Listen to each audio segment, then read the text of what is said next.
Ces juifs ultra-orthodoxes se considèrent eux-mêmes comme des ennemis de l'État d'Israël. Régulièrement, ils se couvrent de toiles de jute pour porter le deuil d'Israël. Il faut bien comprendre qu'aux yeux des juifs ultra-orthodoxes, le sionisme est un péché. En effet, les textes sacrés enseignent que seul le Messie pourra un jour créer un État d'Israël sur la terre promise.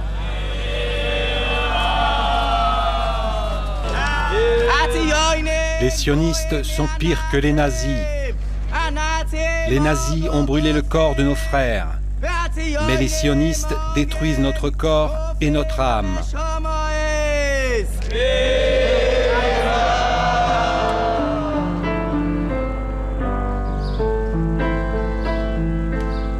Jérusalem, Méa Shearim. La plupart des ultra-orthodoxes qui vivent à Beit Shemesh sont originaires de ce quartier. Leur leader a inscrit sur sa maison « Le sionisme est l'holocauste de la nation juive. Les juifs ne sont pas sionistes. Les sionistes ne sont pas des juifs, mais des racistes. » Les fondamentalistes tirent leur motivation des Saintes Écritures. Ils s'appellent eux-mêmes Naturei Karta, les gardiens de la cité. Le rabbin Israël Meir Hirsch et sa famille sont des antisionistes de la toute première heure. Depuis des générations, ils font cause commune avec les ennemis d'Israël. Le père du rabbin Hirsch était ministre dans le gouvernement de Yasser Arafat. Et voilà un visiteur inattendu, Moshe Friedman. Cet homme de 29 ans est l'une des figures du mouvement Naturei Karta. Normalement, il est assigné à résidence à Beit Shemesh. Mais Moshe n'en a cure.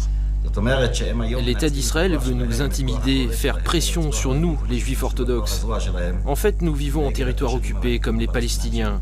Que voulez-vous que nous fassions? Nous ne pouvons que manifester, nous indigner et protester, mais c'est tout. Nous n'avons pas d'armes, pas de police, rien. Maintenant, je vais vous expliquer brièvement ce qu'est le sionisme. Le judaïsme est une religion plurimillénaire. Elle remonte aux patriarches Abraham, Isaac et Jacob. Le sionisme est à peine centenaire, créé par Theodor Herzl et ses amis, des gens totalement athées, des gens qui étaient totalement étrangers à la religion, qui détestaient la religion. D'après la croyance juive, depuis la destruction du temple il y a près de 2000 ans, c'est-à-dire depuis l'exil du peuple juif, Dieu a fait jurer au peuple juif de ne point tenter de retourner en masse sur la terre d'Israël. Seul Dieu, sans la moindre intervention humaine, peut mettre un terme à cet exil. Je tiens à dire simplement que les sionistes, bien loin d'être les protecteurs des Juifs et les garants d'un havre de sécurité pour eux, sont en réalité les principaux responsables de l'antisémitisme dans l'ensemble du monde. Là où l'antisémitisme n'existe pas, les sionistes le fabriquent. Ils sont les principaux responsables des dissensions et de la haine envers les Juifs dans le monde entier.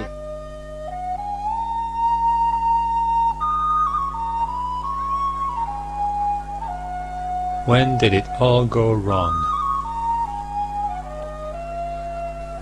Why did Arabs and Jews start hating each other? Is it because of Judaism? Is it because of Islam? Is it about oil, money? Unlikely. As for over 1,300 years, since the very beginning of Islam, Jews and Muslims lived together in an unprecedented religious and cultural harmony in Palestine, North Africa, and Spain. Theodor Herzl. Il est né à Budapest, a grandi à Vienne et il est journaliste. הרצל בז לכל מי שלא נחשב בעיניו מודרני, תרבותי, נאצל ונאור. בראש ובראשונה היו אלה אותם יהודים בני עמו שומרי תורה ומסורת. הוא הפנים יסודות ורעיונות אנטישמיים כפי שבאים לידי ביטוי ביומנו ובמאמריו. הנוצרים הפשוטים טובים הם מכמרי היהודים. יחס זה חושף למעשה את הפן האנטישמי בתורת הרצל. בדעה זו גלומים רעיונות אנטישמיים המציירים את היהודים כנושאי הרע, ולעומתם הגויים שיא התואר והשלמות. כך למשל, כתב במאמרו בדויטשה צייטונג. היהודים העשירים שולטים על העולם. בידם גורל ממשלות ומדינות. הם מגרים ממשלות זו בזו, ועל פקודתם ממשלות עושות שלום. מתי שהיהודים העשירים מנגנים, העמים והמושלים מרקדים. בין כך ובין כך הם מתעשרים. הרצל מספק תימוכין ולגיטימציה לרדיפה האנטישמית ואף מעודד אותה. אכן האנטישמיות, שהיא כוח חזק ומושרש בתת ההכרה של ההמונים, לא תזיק ליהודים. אני מוצא שהיא מועילה לבניית האופי היהודי.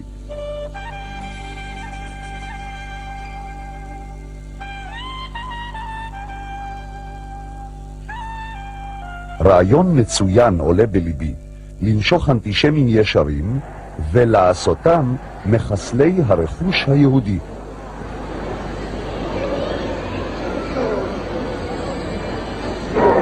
יש פה משפט, אני רוצה שתקרא אותו בקול ותגיד לי מי היה יכול להגיד דבר כזה. איפה? זה. רעיון מצוין עולה בליבי למשוך אנטישמים ישרים ולעשותם מחסלי הרכוש היהודי. מי היה יכול להגיד דבר כזה? אני יכול לקרוא את המשפט שלו?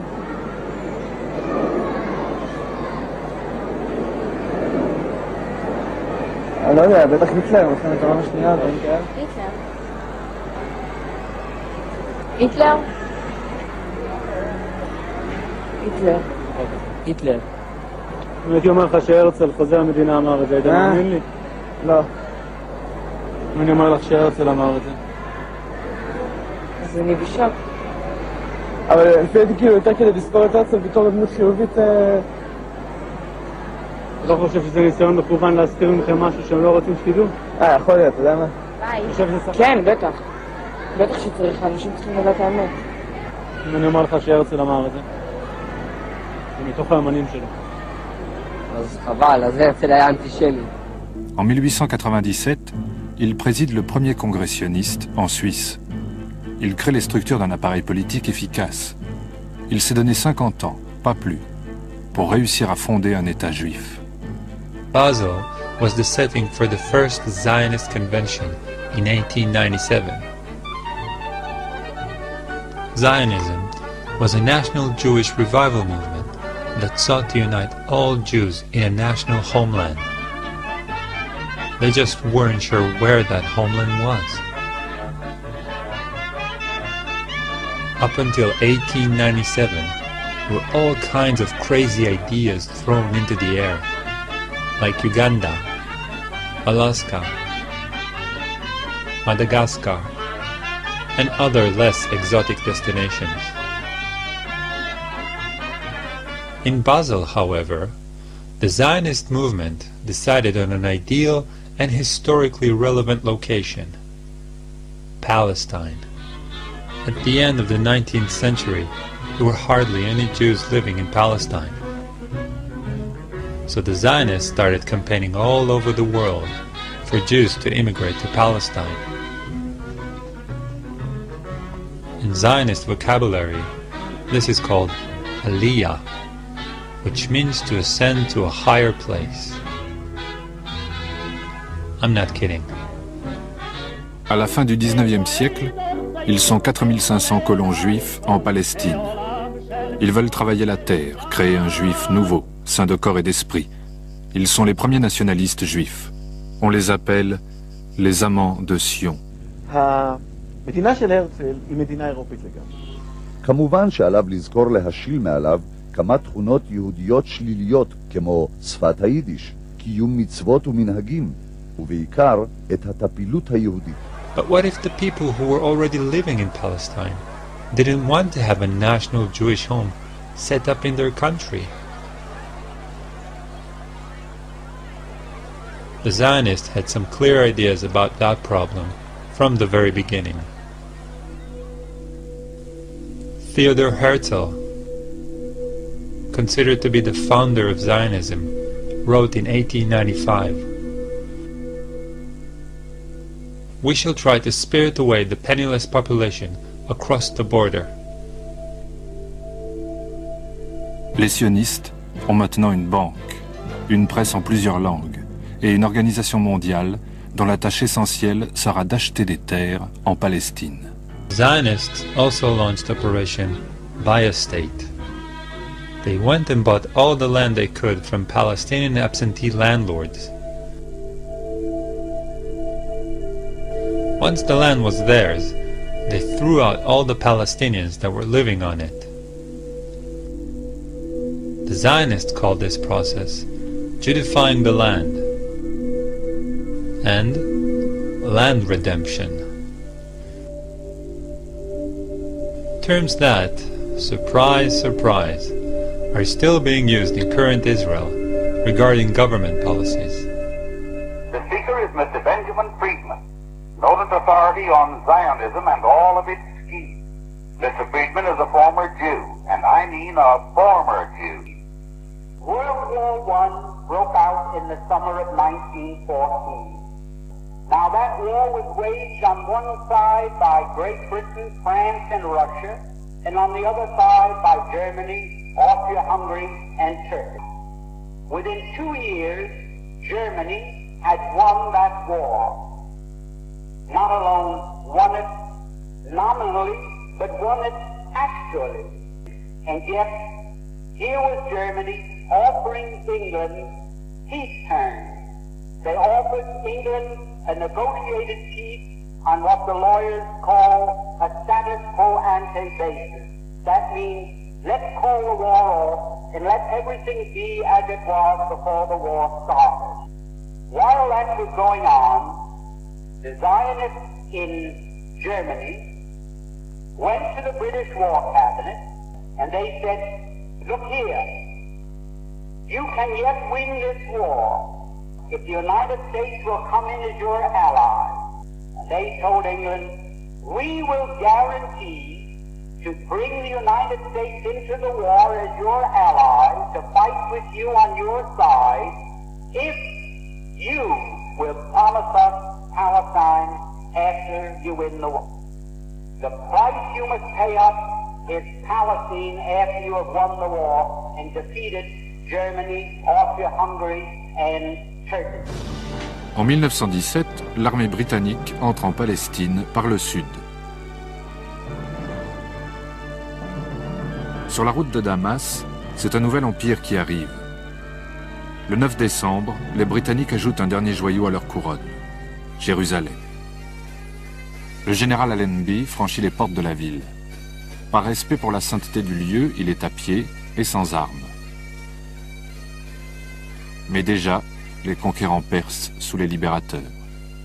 3 semaines plus tôt, une petite lettre avait dévoilé leurs intentions. Signée par le ministre britannique des Affaires étrangères, cette lettre est devenue célèbre sous l'appellation de déclaration Balfour. Elle annonce à la communauté juive britannique que le gouvernement de Sa Majesté envisage favorablement l'établissement d'un foyer national juif en Palestine. Palestine became a special case because the British violated the provisions of the mandate for Palestine, because they put the Balfour Declaration into the Palestine mandate, you say. What did this mean? It meant that for Palestine, the wishes of the inhabitants, 90% Arab, would not be listened to, and they would not be developed for independence.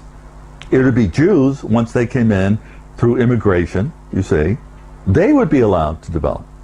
And so it's really with the Palestinian mandate and the violation of the mandatory provisions to give the Zionists the right to create a majority of Jews to create a Palestinian state that the real Palestinian Zionist conflict begins. Il serait, à mon avis, plus raisonnable d'arriver à un accord avec les Arabes sur la base d'une vie commune pacifique que de créer un État juif. La conscience que j'ai de la nature essentielle du judaïsme se heurte à l'idée d'un État juif doté de frontières, d'une armée et d'un projet de pouvoir temporel aussi modeste soit-il. Je crains les dommages internes que le judaïsme subira en raison du développement dans nos rangs d'un nationalisme étroit. Nous ne sommes plus les juifs de la période des Mécabées. Redevenir une nation, dans le sens politique du mot, équivaudrait à se détourner de la spiritualisation de notre communauté que nous devons au génie de nos prophètes. Leo Motzkin, one of Zionism's most liberal thinkers, wrote, The colonization of Palestine has to go in two directions. Jewish settlements in Eretz Israel and the resettlement of Arabs in areas outside the country. יוסף חיים ברנר, סופר ואיש רוח בהנהגה הציונית, שבכתיבתו השפיע יותר מכל סופר אחר על פועלי ארץ ישראל, כתב ב-1919. אופיינו הלאומי פסול מימות עולם ועד הנה. היהודים הם צוענים, זוהמה, רפש וניבול, ביצה סרוחה, לא אדם, כלבים פצועים. כשאתה קורא את הדברים שהציונים הראשונים כתבו, אלה דברים שנשמעים לפעמים כמעט אנטישמיים, משום שהם ביזו את היהודי הגלותי. עמי אירופה, למרות שחנקו אותנו ללא רחם, כמו שחונקים דבר נתעב, ראויים הם לכבוד. איננו בני אדם כלל, הנה, רוק הפה, כל אוצר רוחנו יתוש מת. האם לא יציפו את רחובותינו עכשיו פרצופים ידועים מכל הגטאות, חלאת המין האנושי?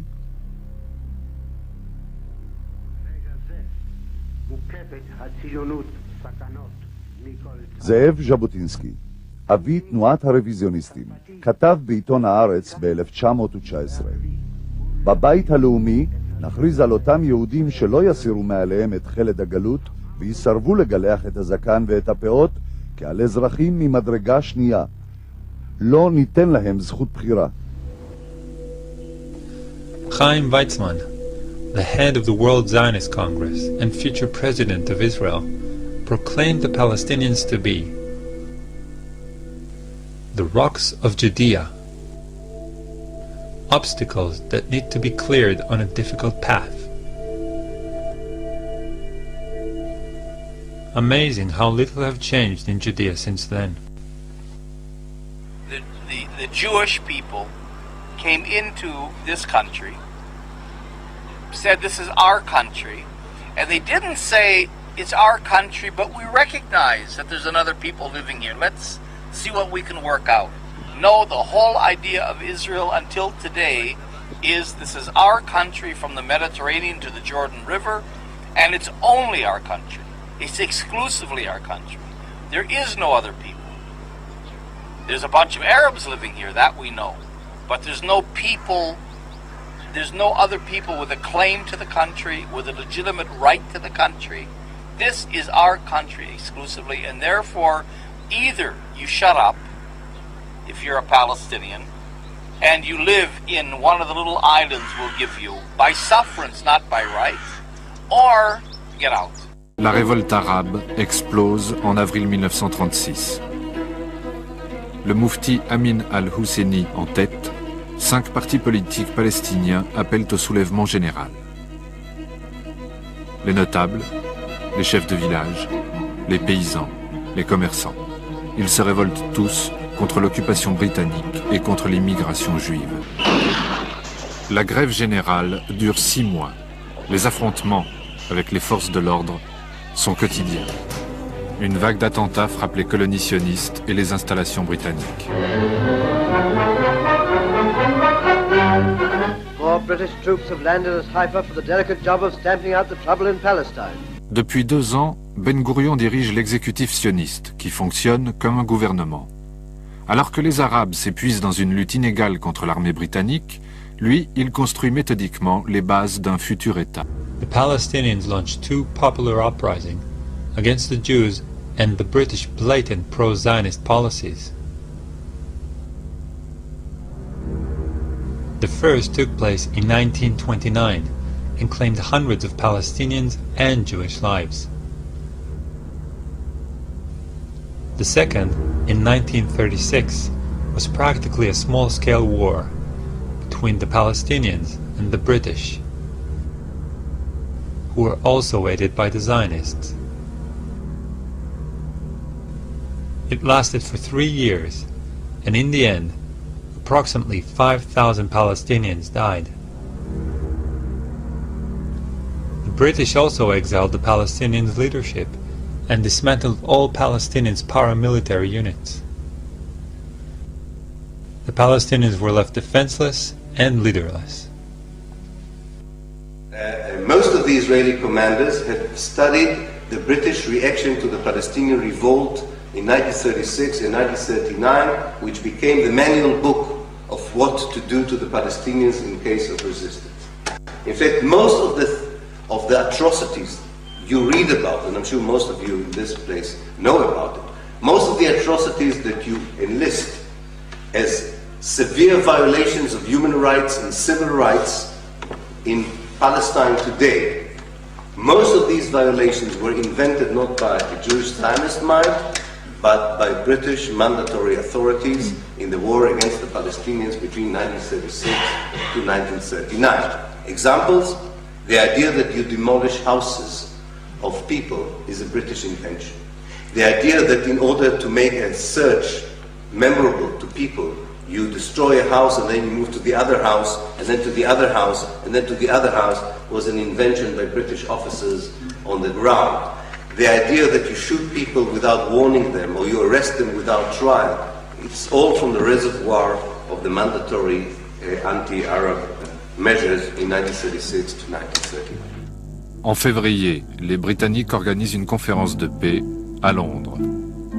La Seconde Guerre mondiale approche.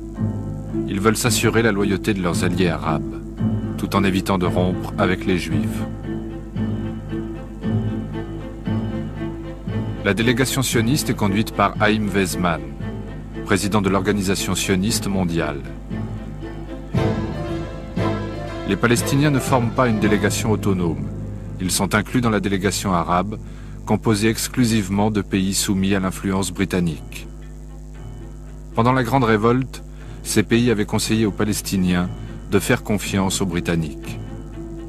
Le 17 mai, les Anglais publient un livre blanc qui contingente l'immigration juive et prévoit de la soumettre à l'accord des Arabes.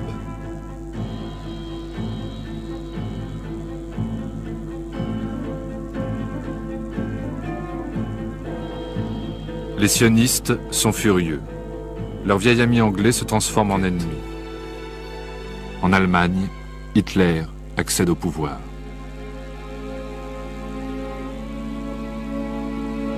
You've never been told what the origin of Nazi is.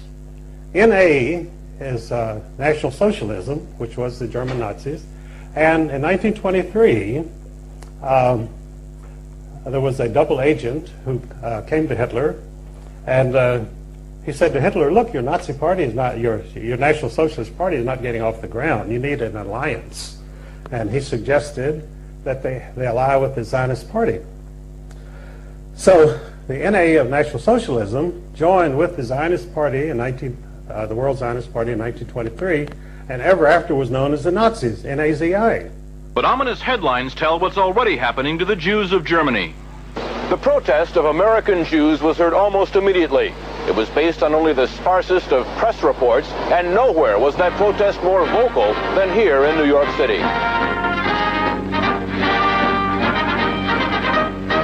American Jews marched calling for the boycott of all German exports.